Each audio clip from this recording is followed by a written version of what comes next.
La première qualité du producteur, pour moi, c'est l'écoute.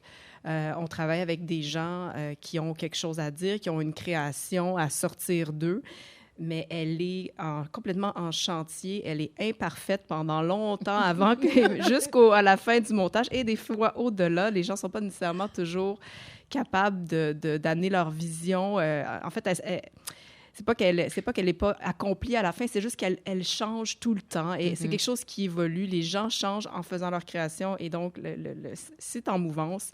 Et pour accompagner quelqu'un dans ce processus-là, c'est fragile en fait cette relation et il faut pas aller écraser de sa personnalité ou laisser les autres dans l'équipe écraser ton scénariste, ton réalisateur. Il faut vraiment essayer de favoriser, tu sais, vraiment leur épanouissement, si on veut.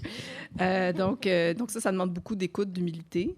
Après ça, moi, je rajouterais à ça peut-être une certaine rigueur aussi, parce que moi, j'ai appris avec le temps qu'il y a comme une petite voix à l'intérieur de nous, des fois, qui nous dit T'es-tu sûr? As-tu vraiment bien vérifié telle chose? Est-ce que ça va vraiment être là au jour 1 sur le plateau? Puis il faut vraiment écouter cette petite voix-là. En général, quand tu l'écoutes pas... Elle te fait surprise. Et voilà. Est-ce que tu pensais si tu fais vraiment de la pensée magique, non, ça va sûrement être correct. J'ai pas confirmé telle chose. Je me suis pas assurée que telle personne s'était bien parlé. Ça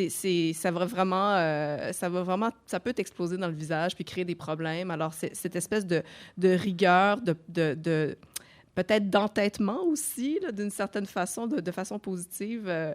Il faut vraiment, des fois, s'acharner sur certains sujets, pas lâcher le morceau tant qu'on n'est pas allé au fond des choses. Ça vaut dans la réalisation, dans la relation avec les créateurs, mais ça vaut aussi quand on est en financement, puis qu'on essaie de faire passer un projet auprès des institutions. Puis il faut défendre la vision encore et encore, réécrire les textes parce que ça n'a pas été bien compris, réécrire les scénarios.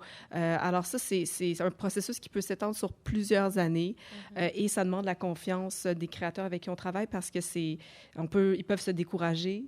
Et il faut vraiment, nous, garder le cap puis être capable de faire le tri en toutes les choses positives et négatives qu'on va se faire dire sur un projet quand on est en train de le construire parce que c'est pas juste facile de tous les jours.